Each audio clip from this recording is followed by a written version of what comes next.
Webheads, I just want to give a big thanks for all of you that shared your awesome stories about comic books that you bought just for the covers only.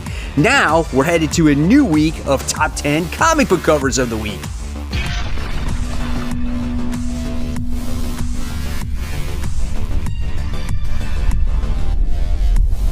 Hey, all my webheads out there, welcome back to Comic Book Corner 2.0. And fans, I am your host, Mike Spider Slayer, always helping you make decisions on what comic books to buy.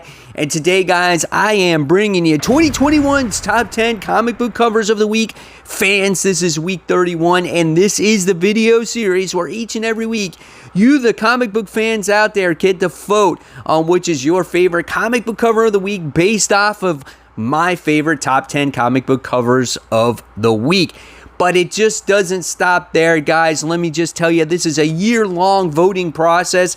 By the time we get to the end of the year, once again, you guys will have that final say on which comic book gets that all-important title of comic book cover of the year. And hell, if you don't vote, that's okay, because at least you get to see some cool covers, right? All right, guys, so let's get started this week trying to find out who won week 30, right? So let me just tell you, it was a close battle between Black Widow issue 9, that Brooks 80th Cap variant, and Something is Killing the Children issue 18, that exclusive variant. But once again, for the second week in a row, a Captain America 80th anniversary cover wound up winning, and it wound up going to Black Widow issue 9, the Brooks 80th Captain variant. It was an awesome looking cover. I actually have one myself right here. So cool. And congratulations, Black Widow. You move on to that next round. All right, guys, so let's kick off this week's countdown with number 10. And this one goes to X-Men issue 2. This is the Russell Darterman new lineup trading card variants. I love these trading card variants, and it looks exactly like a card I would remember back in the 90s, right? You got good old looking Rogue flying through the sky. You got her flying in this sunset. You got some nice white doves flying in the background. Great facial expression, hair flowing through the wind, and she's just like, yeah. And that's that. Looks cool. I love it. If it's your favorite, let's vote. And let's make sure no more than one vote per person.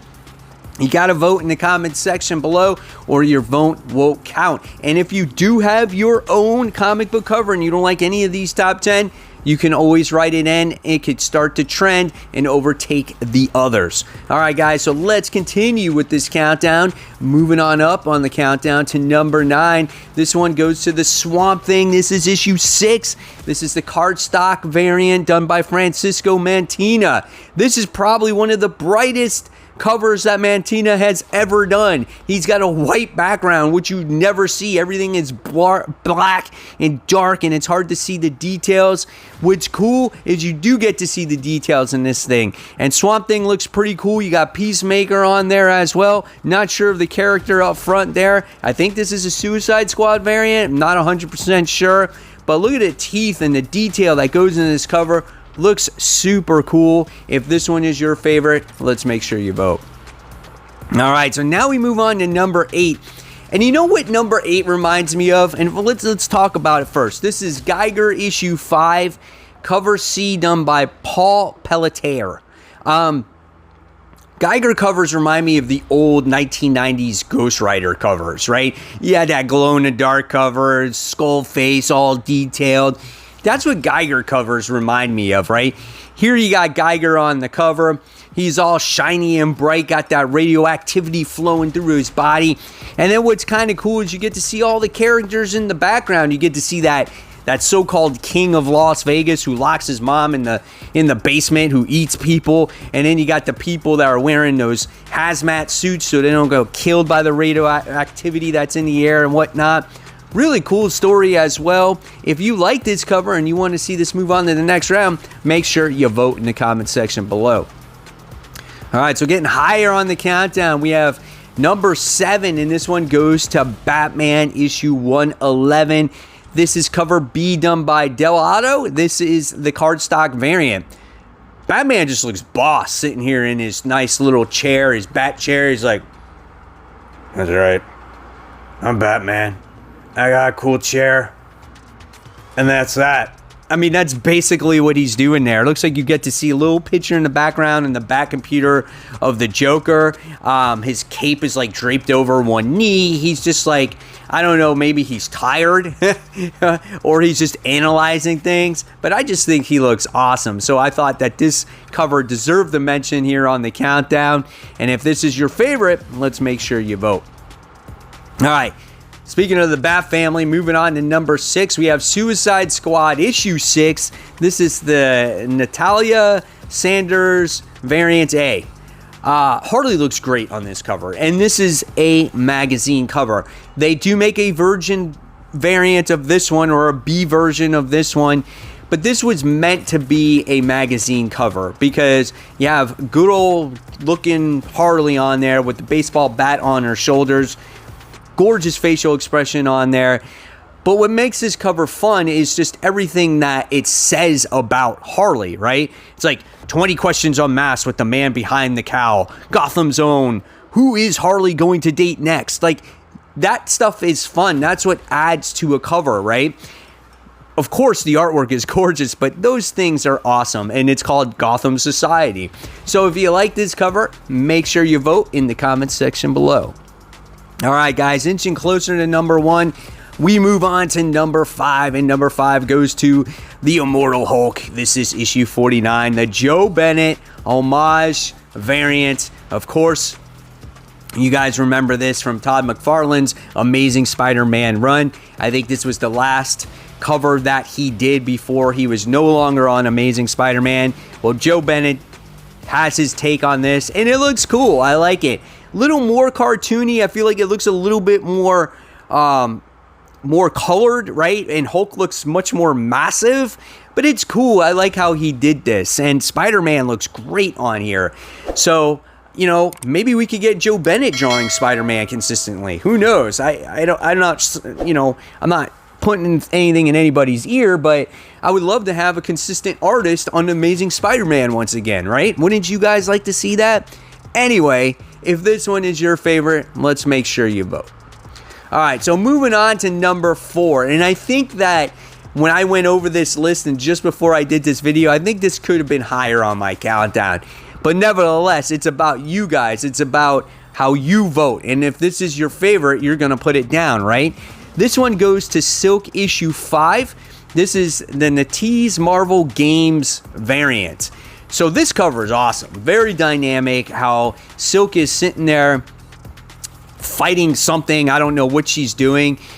Is she jumping over a car? Is it like metal or scraping the ground? But I think what makes this cover so awesome is the detail of her suit. Like, look at the like scales on her suit or whatever the material that's on her suit. Like, you can really clearly see that when you look at it closely. Love the mask. Love the facial expression as well. She's very into whatever she's doing. Hair flowing, pieces flying all over the place. Looks awesome. So if this one is your favorite, you know what you got to do by now. You got to vote. All right, so now we move on to the top 3. And this one goes to Sinister War issue 2, 1 in 25, the Carlos Gomez variant. This cover is awesome. Let's take a look at this one. We have Taskmaster doing battle against Spider-Man. And if you look closely, you get to see Black Ant in there as well. So Spidey's doing battle against both these villains. I love the way Taskmaster looks here. Spider-Man dodging, obviously, Taskmaster's sword. Taskmaster's got that very villainous looking face, the cape flowing, you know, off the cover, which is awesome. And then you just get to see those lines, those action lines, whatever you guys call those things. It just looks great, man. And yeah, if this one is your favorite, you know what you gotta do. You gotta vote. Let's vote. All right. Next, coming in at number 2.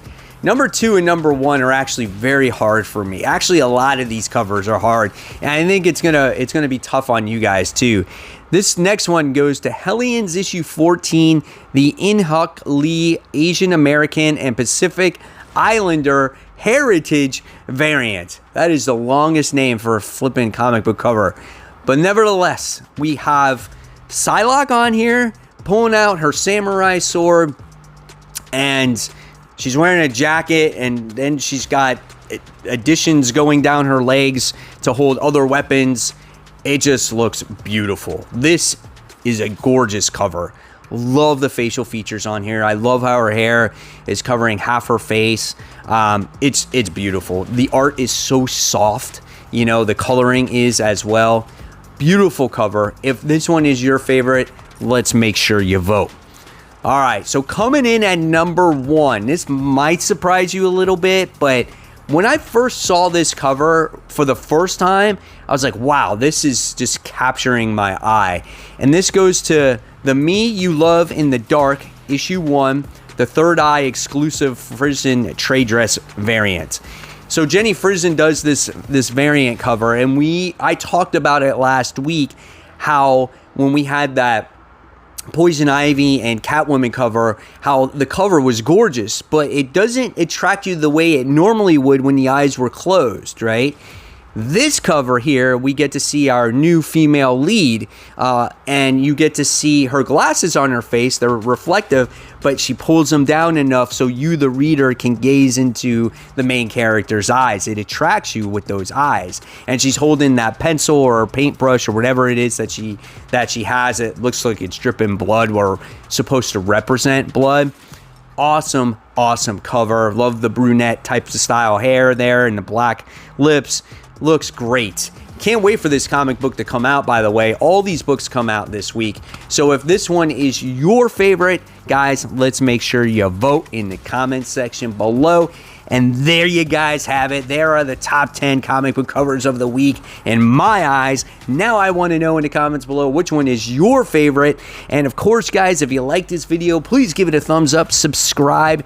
Don't forget to hit the bell, guys. And if you hit the bell, make sure you receive all notifications from me, because I have been getting messages from people that they're not getting my videos in their feeds lately. So make sure you hit the bell and hit receive all notifications, okay? All right, and then I'll leave you more content right here to check out. So until next time, guys, this is Mike Spider Slayer signing off. Thanks for watching. Take care. Bye.